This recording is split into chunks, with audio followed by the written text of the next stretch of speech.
Hello, everyone. Welcome back to the 86 F's to Give podcast. I'm your host, Al, and I am so grateful that you are here with me for episode 16. I first wanted to say thank you for the people that messaged me after I posted that I was going to take a week off last week. Last week was election week, so things were just feeling a little heavy for a lot of people, including myself, and I didn't intend on taking a break, but then when I woke up on Wednesday last week, I really was not in a good place and not in the mood to record a podcast or, anything could have came out of my mouth. So it's good that we didn't. But I just wanted to address that and say that if you are feeling down or disappointed or angry, or you are feeling differently about people in your life and realizing things about people that you didn't realize thought the way that they did, that is all valid. That is all okay. Do not let anyone tell you that you don't need to lose friends over politics, because this isn't about politics. This is about morals and human rights, and you're allowed to not want to be friends with people or have these people in your life that do not value who you are, who you identify as, or the other people in your life that you care about that identify as those things that are not being protected these days. So that is my only disclaimer I will say about the election and things. I'm happy to chat more about it with people individually if you want to DM me. I've talked about it with all of my close people, and I'm lucky and very, very, very fortunate enough to have incredible people in my circle that all align with my morals and my values, and that's obviously very intentional. I just don't want to be friends with people that don't. Very grateful that I didn't have to have any really difficult conversations with the really close people in my life. But if that is something that you're going through, I feel you and am here for you and happy to listen or practice any of those conversations, or just, again, chat through what you're feeling, because it's all very valid. So that is all I will say on the election. But yeah, thank you for joining me for another episode. I'm so happy to be back. Doing 15 episodes and then taking a break felt like a good time anyway, to reflect on the first 15 episodes and kind of what I want to talk about this week. Yeah, I'm feeling really excited for this episode. I'm not really sure what I'm going to title it yet, but in today's episode, we're going to talk all about navigating the workplace as young professionals. This is really an important topic to me because I just turned 26. I'm almost halfway through my third year of my first full-time job, and I'm still one of the youngest people in the department. And also I feel like until you're maybe later 20s, whatever, people just really look at you as a baby and inexperienced. And while we're gaining that experience, I still think we bring a lot of value to whatever department or whatever industry you are a part of. And so I want to make sure that all of us young professionals feel empowered and heard and valued in the workplace. And we'll talk a little bit about kind of what our role in that is, standing up for yourself, but also not taking things so personal, making sure you're having a good balance with having fun, but getting work done. We'll talk about all the things. But again, I'm really passionate about the workplace being a place that I want to go to and does not cause me more anxiety on top of the outside things that are going on in our lives. And so I want to not only make it a safe place for me to go to, but for my coworkers and the students. I work with students, so I want them to feel safe in our office and in our department. So there's a lot of things that fuel this for me. And so I'm really excited to talk about it today. I also know that just most of the people in my circle are my age and also experiencing this and navigating this for the first time, or the first couple of years getting their this experience under their belt. And I think we're all kind of feeling that maybe pressure, or just that people are they just look at you a little different. And I get asked if I'm a student probably once or twice a week. And, especially during move-in days or things like that. I got asked about 6 times if I was looking for my dorm or if I needed to check in. So, people just look at you. And I'm taking my coworkers will think that I don't take this as a compliment. I do take it as a compliment, because when I'm 50, I'm going to look like I'm 30, okay? But I do complain and like rant about being asked if I'm a student all the time, because it just hits a little different when you are a young professional, you know? And especially as a female in a male-dominated industry, it just hits a nerve, and that is okay. So yeah, those are all the reasons why it's very important to me to talk about this today, and I hope it is relatable to some people, and I would love to hear people's thoughts or questions in the comments or on any of the platforms below. So please let me know your thoughts, and if you have any tips and tricks, I would love to learn, because it's still something that I struggle with and just am navigating myself. So yeah, the first thing I want to talk about is like the mindset that I think I kind of had to learn and have upon like entering into my first full-time job, and that it was going to be a completely new experience, that I was going to have a lot to learn. And up until about college, things came very naturally to me. I always got good grades. Maybe even like a little bit before college, because I struggled in pre-calc and junior year of high school, but like for the most part until college, like I mean, and even in college, I was okay. I just had to kind of adapt my style of learning, because college is so different. But anywho, things came really naturally to me. And you know, I just like enjoyed learning new things. I wanted to be good at things, so I would practice them, and I would get better at them, and they would just kind of, I would have all these things under my belt that I was good at. And so I knew I had to kind of shift my thinking going into this role of thinking, there's going to be things that I have no idea how to do. There's going to be things that I have never even heard of. There's going to be words that are thrown at me that I don't even know the definition of, and that is okay. And to not get down on myself, not to feel like I'm an imposter, not to feel like I don't belong here, that I didn't earn this role. And that was definitely something I had to kind of talk myself through really, really early on, because I was making mistakes. I was asking a shit ton of questions. I was just learning so much. And, you know, it's hard to feel like you're doing a good job when you are constantly having to just learn. But that's what the first few months are. You know, you're not going to make a massive impact upon like the second you step foot into your career or a new job or literally wherever. You have to kind of learn, adapt to your surroundings, see what you're working with, see what tools you have, ask all the questions, figure out what's being asked of you, the expectations, and then you can kind of go from there and work towards leaving a lasting impact and, you know, making the place better than when you found it. And that was kind of something I had to learn, is that I just need to slow down, learn all that I can learn, and, you know, and then I'll be able to make a bigger impact. And so that is my piece of advice for like the first kind of mindset shift that you need to have. Then I would say the biggest lesson I learned probably like the first year and a half of being in this position was to not take things so personally. And this is something I've probably talked about a little bit on here before, but this is something that I've been learning and been trying to learn for a very long time. And it's something I'm aware that I do.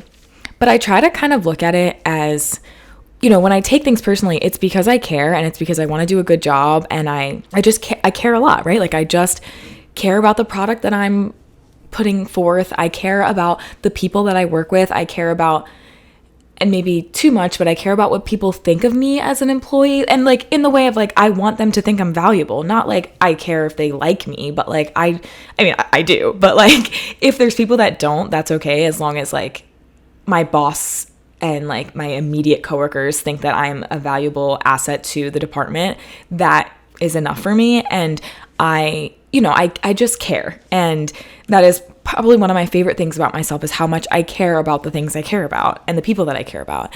And so with that being said, I think I even said this in my interview when they ask you what your weakness is, because, you know, I didn't want to say something like, I don't know how to do this. You know, the weakness question is so tough in interviews. You kind of have to navigate that in and of itself. But I think I said that I take things personally because I care so much, you know, to try to turn it around as a positive. But definitely something I was aware of, and I knew going into it that I was going to struggle with. And I didn't really have many tools to kind of I still care so much, you know? And so it's something that I learn still all the time. And I still take things personally sometimes when like I run the social media for the department that I work for. And so if somebody like comments something or is like DMs us and is like, oh, like this is messed up, or you gave this team more coverage than this team, like I get personally upset and offended because they don't realize the like behind the scenes that goes into it and how hard we work as a department to cover all 26, almost 28 teams. And like, it's just like people just don't get it. And that's what gets me upset, because I'm like, one, people have no idea how good they have it, because my school was not doing anything like to the extent that we're doing. So I'm just like, just be grateful you're getting posted at all. But also they just don't understand how much we do. And so of course I'm going to get like frustrated and upset by that, but then I have to realize they don't understand how much we do, and kind of like flip the way I'm even thinking and just being like, yes, it's frustrating because they don't get it, but that's also why they're acting the way they do, because they don't get it. And you know, just kind of accepting that and being like, okay, they're going to comment stuff, but they actually have no idea what all goes into our office, and that we don't just run the social media. We do a bunch of other things. We do all the stats, all the website stuff, all, like nominations, all these kinds of crazy things. We work all the games, all the stuff that goes on, and they just see what gets posted. So like, of course they're going to complain. They don't get it. And that's kind of been the shift I've had to have. They just simply don't understand, and that's why they're complaining, and that's okay. And complaining only adds negativity to their lives, and I don't have to let it add negativity to my life. And that is something that I am continuously learning and working through as well. But also, like I said in the beginning, like just giving yourself grace with how much you care about things, and that it's okay for things to feel big, like especially when it's your first few months, your first year, your first 3 years, whatever it is, and you like make a big mistake, or you spell something wrong, or whatever, like even if it's a tiny mistake, if it feels big to you, it's allowed to be big in that moment. And then obviously, like, you know, giving yourself, being like, okay, I'm gonna give myself until tomorrow to pout about this, and then I'm gonna work really hard to not make this mistake again. And that's just how you learn, right? So giving yourself grace with those big feelings, and realizing that not everything is the end of the world, and that everything is fixable. You can always, you know, fix things and be better, and delete the post and repost it, whatever. So nothing is permanent or, you know, that detrimental that you're gonna like get fired over on the spot, you know. So, well, I guess there could be things, but nothing that I would do intentionally, at least, would end up in that result. So it's just something to kind of think about when you are, if you're somebody that also takes things extremely personal and just cares a lot about the work that they do and the people that they surround themselves with. You know, it's okay to have those big feelings, but to also be like, okay, I made a mistake, and I'm gonna be better next time. And I'm freaking human. Like, if I was not making mistakes, you should be checking if I'm getting plugged in at night like a freaking robot. Like, okay, like everybody makes mistakes. Everybody has those days, okay?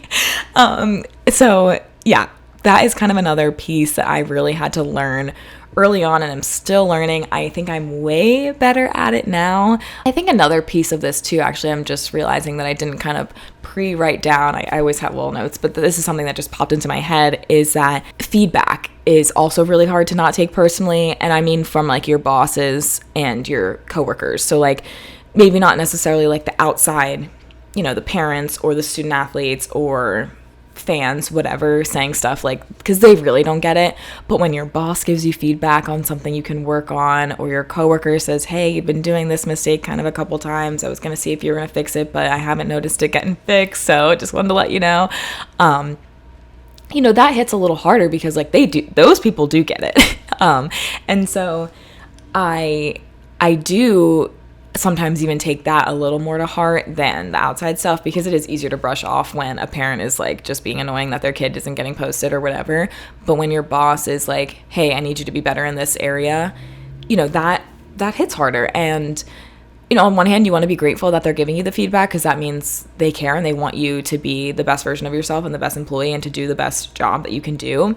But obviously, like, it's hard to hear sometimes. And I think I don't want to just pull the emotional woman card, but like me specifically, I am an emotional woman, and so it gets me even more worked up. I will probably cry, like literally in that moment, go to the bathroom and cry, which like is just my way of processing things and getting my feelings out. And I actually just started jotting down notes for an episode all about crying and 86ing the fears around crying, or just like the feeling like you're not allowed to cry. So we'll get into that probably in the next coming weeks. But I think, allowing yourself to kind of feel however you feel in the moment, then gather yourself, walk back into your office and fix the mistake, and actually do the work to be better and not continue to make that mistake over and over again, or learn whatever you need to learn. Or for me specifically, like my first year, I got a lot of the same feedback in our like performance reviews. So like we do a halfway year review and then an end of the year review, and there was like one thing that they kept saying, and I was like, at one point I was like, well, no one's like teaching me this, no one's helping me with this. And then I realized going into year 2, I had to really take the initiative and be like, no, can I do that? Because I want to learn. And, that's the mindset shift that you have to have sometimes, is like, okay, maybe it doesn't seem like the most important thing for you to learn immediately. So you kind of put it on the back burner, but then that becomes the thing that is like the one thing. And you just want to kind of have that shift and being like, okay, well, I'm going to do whatever I have to do to learn this, even if other people aren't making it a priority to teach me. So yeah, not taking things so personal has so many layers to it, because you get feedback constantly from, like I said, the outside, spectators, but then also your coworkers and bosses. And I think having different reactions to the different feedback is really important, and realizing like whose feedback actually matters. And, another thing I think some of my roommates and I have talked about is like taking feedback from people at work about things that are like my character or my like personal life. Maybe not the people I want to take feedback from, but if they want to give me feedback about my performance and how I'm, being an employee and the work that I'm doing, I'm going to take that.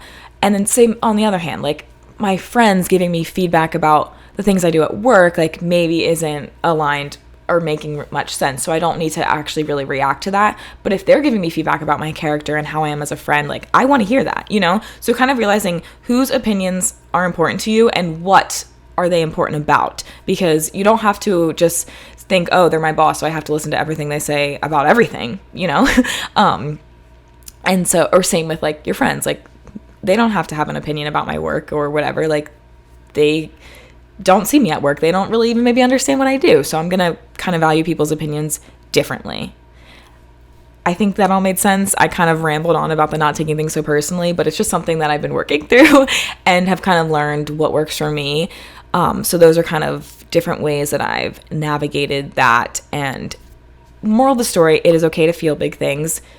Just give yourself grace through that, and then take the steps to kind of work through learning or not making those mistakes again, so that you don't have to keep feeling that feeling of like your heart sinking to your feet because you made that mistake or whatever. And if you do make the mistake again, it's okay. Again, you're human. Yeah, I think that's all I will say on that.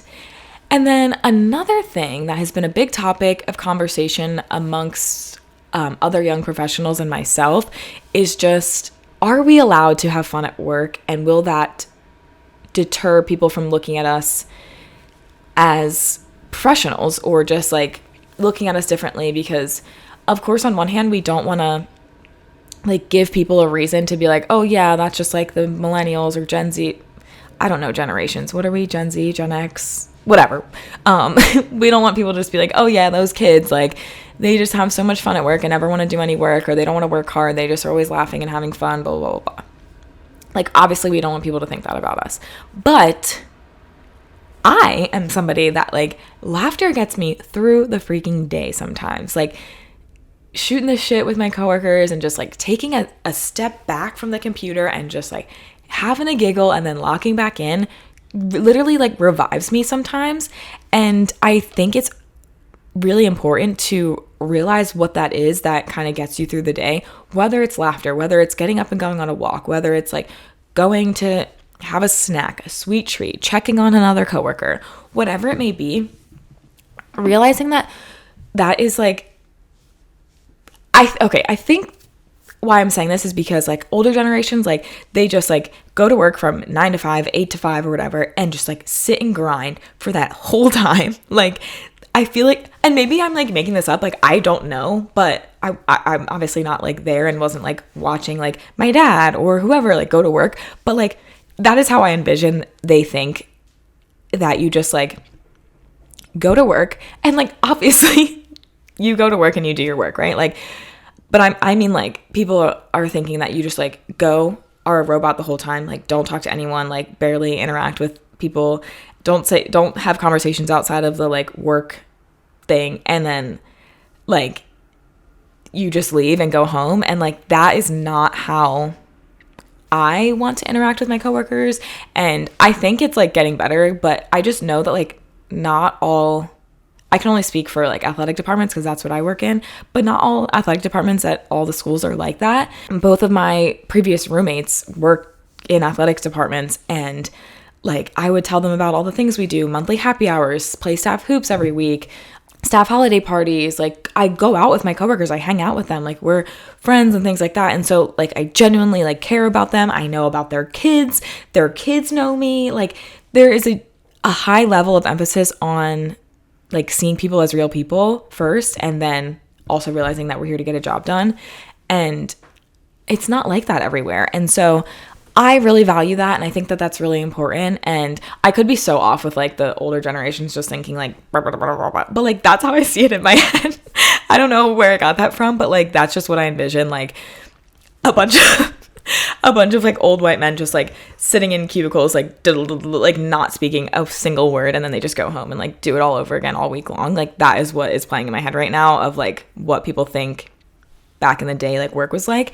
And it's just not like that anymore. It doesn't have to be like that. And I think honestly you can get more out of people, in not in like a negative way, but like they just will perform better if they like feel like humans at work, and they know that there's people that genuinely care about them as an individual, and they care about their family, they care about their mental health, they care about their well-being, and they aren't just like the second you see someone like, hey, can you do this for me?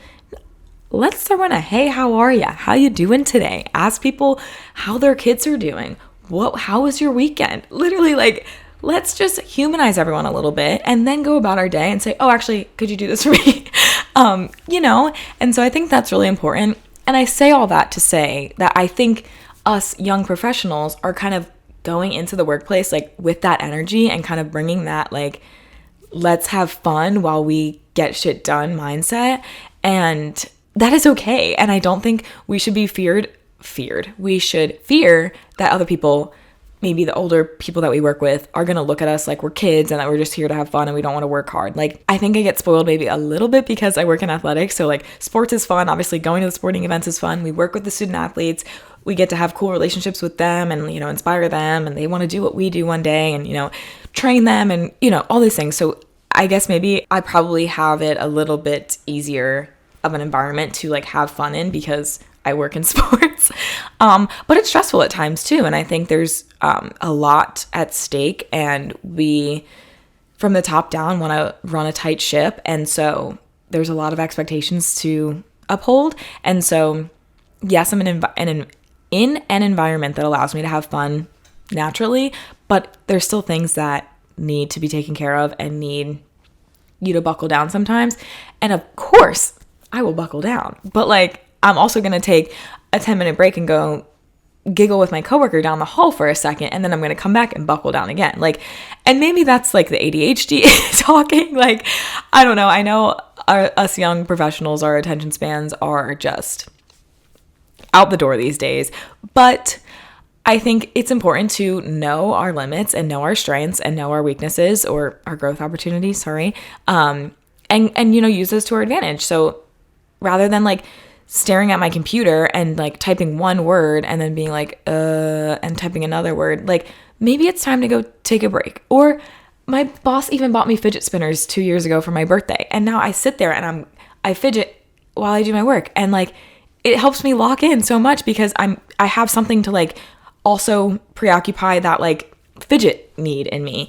And so just knowing what you kind of need to get the most out of your productivity is really important. And again, I want us all to feel confident doing that without the fear of people looking at you like you're a kid, or of course they have a fidget spinner, they just play with toys all day and they don't want to do any work. Like, no, I still do my work. I just need a little distraction sometimes. And so, yeah, I think it's natural for maybe older generations to kind of have those opinions and think like, oh, well, when I was 22 and got my first, I could be so wrong with this. Like, somebody please tell me if I'm wrong. But like, again, like, you know, like maybe like when my grandfather was young and got his first job, like, okay, he was in the army, so they were real strict. But anywho, you know what I mean? Like, people his age getting their first job, office job, corporate job, whatever it is, like, they probably just like went to work, did whatever they had to do, and went home and like didn't have fun and like maybe didn't really, you know, have deep relationships with their coworkers. And I think it's really important that us younger people kind of bring that energy into the office these days. And that's all I'm saying. So again, I could be completely misinterpreting that. That's just what my brain thinks of when I think of like the olden days, meaning like 50 years ago. But you know what I mean? Like, I think it's okay for us to kind of bring that and suggest things that are going to bring people together, bring people joy, you know, go stop in people's offices and ask them how you're doing. Like, you can be the one to do that. You can be the one that starts that relationship with somebody, even if they're 50 and you're 25. Like, go say hi, ask them. You'll learn so much from these people. They've seen a lot and they've been here, and they've, you know, especially the people that have been in the department or been in the industry or wherever you work for a long time. Like, go talk to those people, pick their brains, laugh with them, and like, they will see you as a human and they will feel seen as a human. And then that's a relationship that you have. And then hopefully whenever you move on to your next endeavor, you will have these connections and these networks to lean on. And, you know, they'll not only refer you as a good employee, but as a good person. Yeah, that's kind of my mindset on that. I think it's like insane to think that people will just go to work and like not have fun. And like, I don't mean that. I know that's a privileged thing to say because, again, I work in sports and a lot of my coworkers are my age. And for people that like hate their jobs, like I understand that. And people have jobs to make means. What is that saying? To make ends meet. That's the one. And maybe it's not their favorite job and it's not fun. And I get that. I'm saying when you're in a place where you like enjoy the work that you do, but like everyone just sits and doesn't talk to anyone. Like, if you are the young person in the office, like, go lighten up the mood a little bit, bring some donuts or something, or ask, you know, hey, at the next staff meeting, can we do like a little icebreaker where we all like, or a couple people do like 2 truths and a lie, so we get to know something about somebody. Like, let's learn a little bit about each other. Like, I just think that's really important. And I've said this a million times, but I want us young people to feel empowered to like be that person to spread the light, spread the laughter, bring the joy, encourage your coworkers to go out for a happy hour or to have a holiday party or to play pickup basketball or whatever it may be. You know, just, you know, be the person that kind of starts that up, because I'm telling you, people will be like, that was a good idea. Good thinking, you youngin'. And, you know, it'll just bring everyone together and kind of lighten the mood a little bit. And, you know, the work will still get done. There's always plenty of work to do. But it's also okay to take 30 minutes out of the day to have a little fun, a little laughter. And I think us young people are the ones that have to kind of do that sometimes. And that is okay. I will say I have had people that I work with make jokes about my age. And also, I'm guilty. I make jokes about the older people and like make sure they know how old they are. And like, mind you, they're like 10 years older than me, so they're not actually old, but or less, so they're not old at all. But like, they'll just say something about like 2005 and I'll be like, yeah, I was 7 and they were like in high school. So it's just funny to me. And so it's a kind of a bit in the department with us youngins, making sure we let the older people know how old they are. But I will say sometimes people have said it in like a not so bit-esque way. And so I think it's okay to stand up for yourself. And, you know, sometimes you have to kind of call people out and be like, okay, maybe I'm 26, maybe I'm 25, maybe I'm 24, but I still know what the frick I'm doing and am still a human, and I'm not 10, so like you don't have to call me a kid. But that leads me into my last thing about being young professionals, and that is standing up for yourself. I think sometimes, especially as women, we get nervous to like call people out or just stand up for ourselves when people make us feel a type of way. And that is something, I don't know like what switched in my brain. I used to be so not non-confrontational, and I, for the most part, still am. But if somebody says something to me that is just like way out of line or really not empowering, I am like so ready to fire back at people and be like, hey, that is not how you speak to us. That is not, I do not feel comfortable when you talk like that. An example is like a couple of the guy coaches would come in the office a couple years ago. This was my first year, so I was 23, turning 24, and I worked with 2 guys in the office at the time. And so the other guy coaches would come in and it'd be literally like 6 men and me, and they'd look at me and be like, Alex, cover your ears. Why don't you just not say what you're gonna say? And I would say that. I'd be like, how about you just don't say whatever like degrading thing you're about to say about women, or the P word, or joke about like something inappropriate. Like, why don't you just like save that for when it's just the guys? Like, I'm in my office. You're not going to say something that's going to make me uncomfortable. And they'd be like, oh, okay. Like, example. Okay. So like, that is okay to do. You're allowed to say, hey, that actually makes me uncomfortable when you tell me to cover my ears, because what the F is about to come out of your mouth? And like, I know it's a joke. Okay. And I'm not somebody that cannot take a joke. I get it. I get it. But sometimes jokes are not funny. They're hurtful. And I don't think hurtful jokes are funny.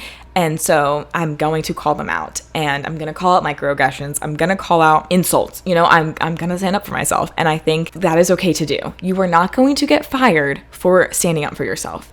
That is something I had to like tell myself over and over again. Like, it's like, you think like causing confrontation, they're going to be like, okay, see ya. Like, no, you are allowed to stand up for yourself. You're allowed to say, that makes me really uncomfortable. I don't like when you joke with me about this. That is all okay.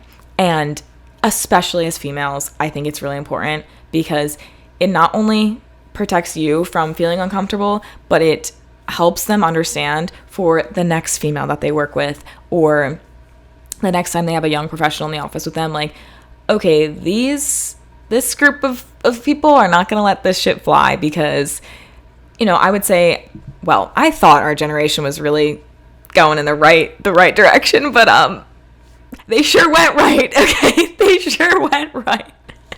I'm literally hilarious. Anywho, you know, now I'm questioning all of humanity, but I feel like for the most part, young people are really passionate about the things that they're passionate about. They're passionate about issues. They want people to be good people, and I think the more, you know, as we get into the workplace, I think, you know, our bosses and maybe people that just didn't have the same experience are realizing like, okay, these kids are not going to take my shit anymore. And they kind of have to retrain and learn how to speak to people. And I do not mind being the person that has to call them out and teach them how to speak around me or to me. I'm here to empower people to stand up for yourselves in all areas of your life, but especially in the workplace, because you have to go to work every day, unless you work from home, which is really nice. But like, you, even then, if they're talking to you or cutting you off on Zooms or whatever, like, there's still things that you'll need to stand up for, even if you don't have to physically go to work every day. So like, you work every day, you have to talk to these people all the time. Like, why would you want to just like let it be a miserable experience?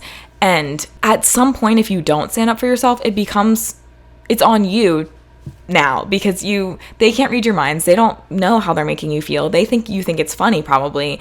And until you say, hey, that actually makes me really uncomfortable, I don't think that's funny. I would prefer if you didn't joke about women in front of me. Like, you know, whatever it is, like, they're not going to stop doing it until you kind of call them out, because they think that you kind of are in on the joke, or that you're one of the guys. Like, no, I'm not.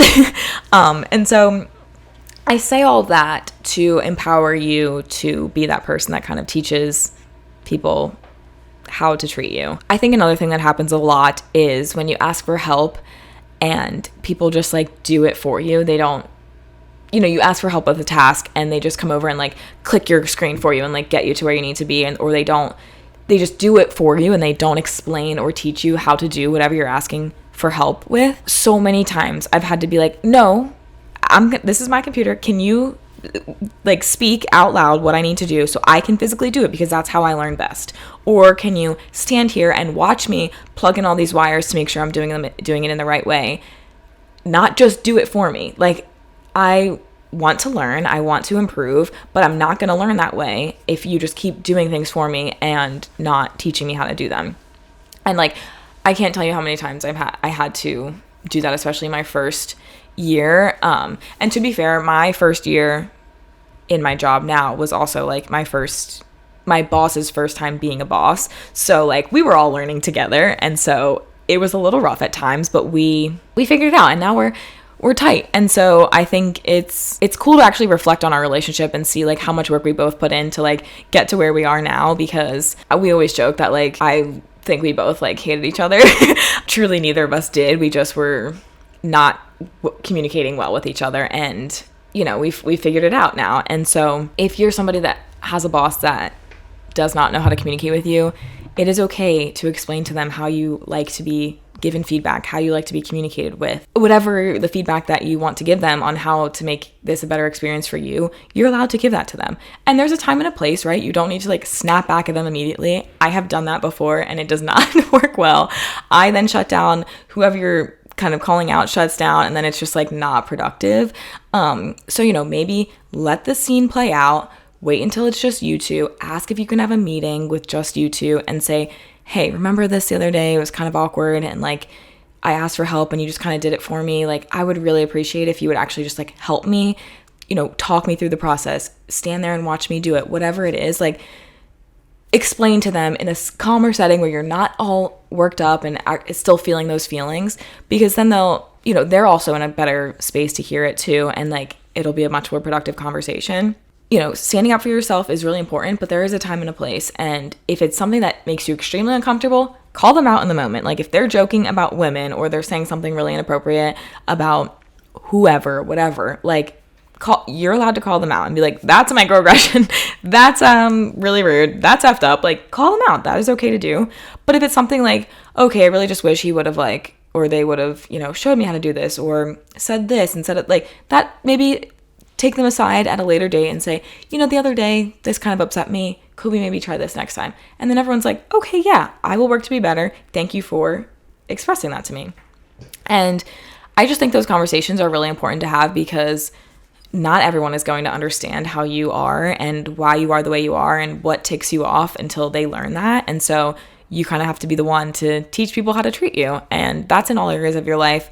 But today we're talking about the workplace. But again, you can apply that to relationships, friendships, people that you meet out in public. Like, teach them how to treat you. If you let them get away with saying jokes that you don't think are funny, or talking to you a certain way, or just like using a tone that like does not align with how you like, that doesn't make you feel good, like, you're allowed to express that. Yeah, hopefully all of these little three, not taking things so personal, having fun, and standing up for yourself. Hopefully there were some empowering moments in there. That was kind of the goal of this, is to just empower young professionals to feel your big feelings, have fun, be the person that brings the energy and the light and the laughter to work, and also not be afraid to stand up for yourself. I hope that made sense and wasn't too rambly. I feel a little rusty after taking a week off. Yeah, so that's kind of all my thoughts on, still don't know what I'm titling this episode, but 86ing, feeling like I don't know, I'm gonna figure it out, but those are all my thoughts. I hope it all made sense, and I hope you all enjoyed. If you have any other thoughts or tips or tricks, please leave them in the comments on any of the platforms. Speaking of the platforms, subscribe to us on YouTube, follow on TikTok, Instagram for clips and any, question bubbles on the Instagram stories, things like that.